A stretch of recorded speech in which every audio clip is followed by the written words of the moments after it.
Hi friends, எல்லோருக்கும் வணக்கம். எல்லோரும் எப்படி இருக்கீங்க? நல்லா இருக்கீங்களா? இன்றைக்கி அந்த கதையோட அடுத்த பகுதி தான் பார்க்க போகிறோம். அதுக்கு முன்னாடி நீங்கள் செய்ய வேண்டிய விஷயம் என்ன அப்படின்னு கேட்டிங்கன்னா, மறக்காம நம்ம சேனலை சப்ஸ்கிரைப் பண்ணிக்கோங்க.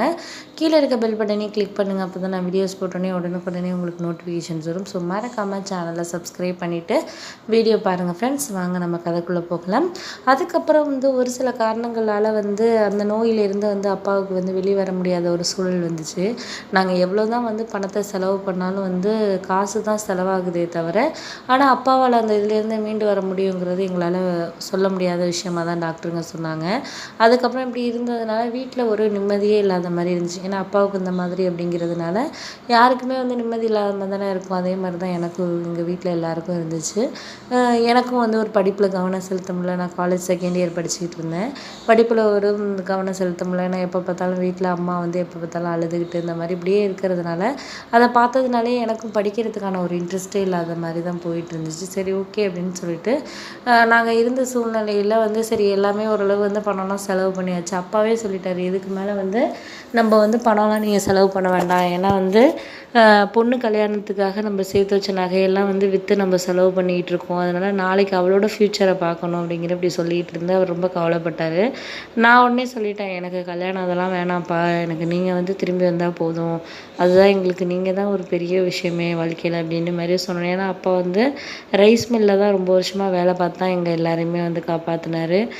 எங்கள் அத்தையும் கல்யாணம் பண்ணி கொடுத்தாரு. எங்கள் பாட்டிக்கு எல்லாருக்குமே நல்லது கெட்டது எல்லாமே அதில் இருந்து தான் செஞ்சார். அப்படி இருக்கிற சூழ்நிலையிலேருந்து வீடு கட்டினது எல்லாமே அவர் அதில் கஷ்டப்பட்டு வேலை பார்த்ததுலேருந்து தான் கட்டினது தவிர யாரோட உழைப்பும் இல்லை.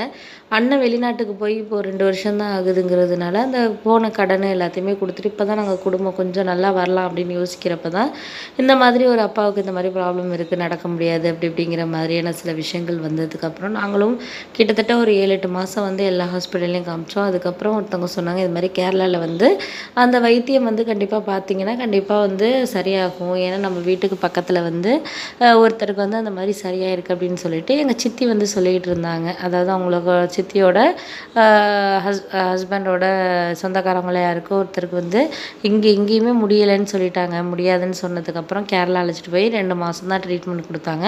இப்போ பரவாயில்ல, அவர் ஓரளவு கம்பு வச்சு நடக்கிற அளவுக்கு ஆகிட்டார்.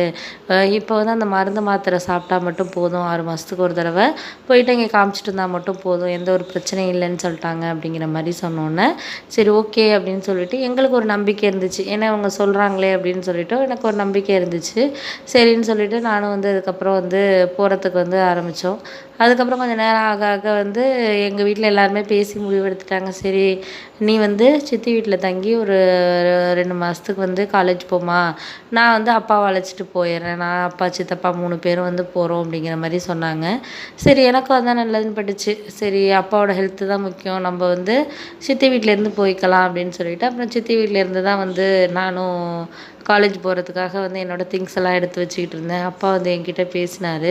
இது மாதிரி அப்பா ரொம்ப கஷ்டப்படுத்துகிறம்மா உன்னை அப்படின்னாரு. நான் சொன்னேன், அதெல்லாம் உங்களால் எங்களுக்கு எந்த கஷ்டமும் இல்லைப்பா, நாங்கள் தான் உங்களுக்கு எதுவும் செய்ய முடியல, இந்த மாதிரி ஒரு இவ்வளோ நாள் எங்களுக்காக நீங்கள் உழைச்சிங்க, ஆனால் இப்போ உங்களால் நாங்கள் பார்த்துக்கணும்னு நினைக்கிறப்போ எங்களால் இது பண்ண முடியலையேப்பா அப்படிங்கிற மாதிரி கவலைப்பட்டோன்னா, அதெல்லாம் கவலைப்படாதம்மா, அப்பாவுக்கு நீ செய்ய வேண்டியது நல்லா படிமா, ஏன்னா இவ்வளோ சீட்டே கிடைக்காத காலேஜ், நம்ம ஏரியாவில் யாருக்குமே அந்த காலேஜில் சீட் கிடைக்காத காலேஜில் நீங்கள் நல்லா 12th மார்க் எடுத்தனால கிடச்சிருக்கு, அதுவே எனக்கு ஒரு பெருமை தான்.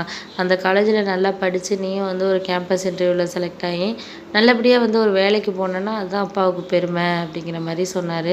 அதனால் முடிஞ்ச அளவுக்கு நீ படிக்கிறதுக்கு பாருமா, அதில் கான்சன்ட்ரேஷன் பண்ணி, என்னை பற்றி நீ நினைக்காத, அப்பாவுக்கு நீ கொடுக்கக்கூடிய ஒரு மருந்துனா நீ படிக்கிறது மட்டும்தான் அப்படிங்கிற மாதிரி அப்பா பேசிட்டு போனார். அதுக்கப்புறம் அங்கேருந்து கிளம்பிட்டாங்க அவங்க காரில். அப்புறம் நானும் சித்தியோடு வீட்டுக்கு போயிட்டேன். அதுக்கப்புறம் சித்தி வீட்டுக்கு போனோடனே எனக்கு கொஞ்சம் லோன்லியாக இருந்துச்சு. ஏன்னா இத்தனை வருஷத்தில் நான் சித்தி வீட்டுக்கு போவேன், ஆனால் ஒரு நாள் 2 நாள் தங்கியிருப்போம் வந்துடுவோம். ஆனால் இவ்வளோ நாள்லாம் இருந்ததெல்லாம் இல்லவே இல்லை. 2 மாதங்கிறது ரொம்ப அதிகம்தான். எனக்கு போன அன்னைக்கே ரொம்ப ஒரு மாதிரி தனிமையாக இருந்துச்சு. அப்புறம் சித்தி பிள்ளைங்கள்லாம் ஸ்கூல்லேருந்து அவங்க வந்தாங்க, விளையாண்டுட்டு இருந்ததுக்கப்புறம் எனக்கு அவங்களோட கொஞ்சம் பேசிகிட்டு இருக்கிறது கொஞ்சம் ரிலாக்ஸாக இருந்துச்சு. சித்திக்கு 2 குழந்தைங்க, ஒரு பையன் ஒரு பொண்ணு. பையன் 8th படிக்கிறான், பொண்ணு 7th படிக்கிறான். அப்படி இருக்கிறப்போ அவங்க எனக்கு ஓரளவு சந்தோஷமாக தான் இருந்துச்சு. அதுக்கப்புறம் சரி ஓகே பார்த்துக்கலாம் நம்ம அப்படின்னு சொல்லிட்டு அதுக்கப்புறம் வந்து ஒரு சில நேரங்களில் நம்ம என்ன தான் வந்து அடுத்தவங்க சித்தி வீடாக இருந்தாலுமே நமக்கு நம்ம வீட்டில் இருக்கிற ஒரு ஃபீலுங்கிறது வேறு மாதிரி தான் இருக்கும். நம்ம என்ன சாப்பிட்டாலுமே ஒரு ஒரு சாதாரண சாப்பாடு சாப்பிட்டா கூட நம்மளுக்கு வந்து அவங்க வீட்டில் இருக்கிற ஒரு சந்தோஷங்கிறது நம்ம வீட்டில் இருக்கிற ஒரு சந்தோஷத்துக்கு ஈடாகாது. என்னது இருந்தாலும் அவங்க வீடு அப்படிங்கிற மாதிரி தான் நம்ம மனசுக்கு தோணும். நம்ம வீடுங்கிற ஒரு ஃபீலே வராது. அதே மாதிரி தான் எனக்கு வந்துச்சு. அப்புறம் எங்கள் சித்தப்பா வந்து பேசினார். இது மாதிரி வந்து நீ வந்து சித்தி வீட்டில் இருக்கிறோம் அப்படின்னு சொல்லிட்டு, நீ வந்து எதுவும் சாப்பிடாம பண்ணாமல் ஒழுங்காக இது பண்ணாமலாம் இருக்கக்கூடாதுப்பா. நான் வாரத்தில் வெளியூரில் வேலை பார்க்குறனால சாட்டர்டே சண்டே மட்டும்தான் நான் வருவேன். நீ சித்தியோட இருக்கிறது ஒரு துணையும் கூட தான் எங்களுக்கு. பிள்ளைங்கள பார்த்துக்குங்க, சித்தி பாட்டியெல்லாம் இருக்காங்க. உனக்கு எது வேணாலும் சித்தப்பாட்ட நீ ஃபோன் பண்ணி கேட்கலாம், உரிமையாக கேட்கலாம் அப்படின்னு சொல்லிட்டு சொன்னோன்னே, ஓகே சித்தப்பா அப்படின்னு சொல்லிட்டு சொன்னேன். அதுக்கப்புறம் வந்து ஒரு நாள் இப்படியே போணுச்சு. அதுக்கப்புறம் அம்மா வந்து கேரளா போயிட்டாங்க. இது மாதிரி அந்த ஹாஸ்பிட்டலுக்கு நாங்கள் வந்துட்டோம்மா, பரவாயில்ல, இங்கே ட்ரீட்மெண்ட்லாம் பற்றி சொன்னாங்க. அப்பாவுக்கு வந்து ஒரு பிரச்சனை இல்லையா, சீக்கிரம் குணப்படுத்திடலாமா, 1 மாதத்துலேயே கூட குணப்படுத்தினா வந்துடுவோம் அப்படிங்கிற மாதிரி தான் சொல்லியிருக்காங்க. அவர் பார்த்துட்டு அப்பாவை செக் பண்ணி பார்த்தாரு. அவர் ஒன்றும் பிரச்சனை இல்லை, இதை பார்க்க முடியாதுன்னு சொல்லியிருக்காங்க. அவங்களுக்கு ஒன்றும் இல்லை, நரம்பியல் பிரச்சனைகள் தான் இருக்குது, அதை சரிப்படுத்திடலாங்க அப்படிங்கிற மாதிரி சொன்னோன்னே எனக்கு ரொம்ப சந்தோஷமாயிட்டு. பரவாயில்ல, ஏதோ போனதுக்கு ஓரளவு ஏதோ ஒரு நம்பிக்கையான ஒரு வார்த்தைகள்ங்கிறது நம்ம ஒரு சில நேரங்களில் மட்டும்தான் நம்ம காதில் கேட்போம்.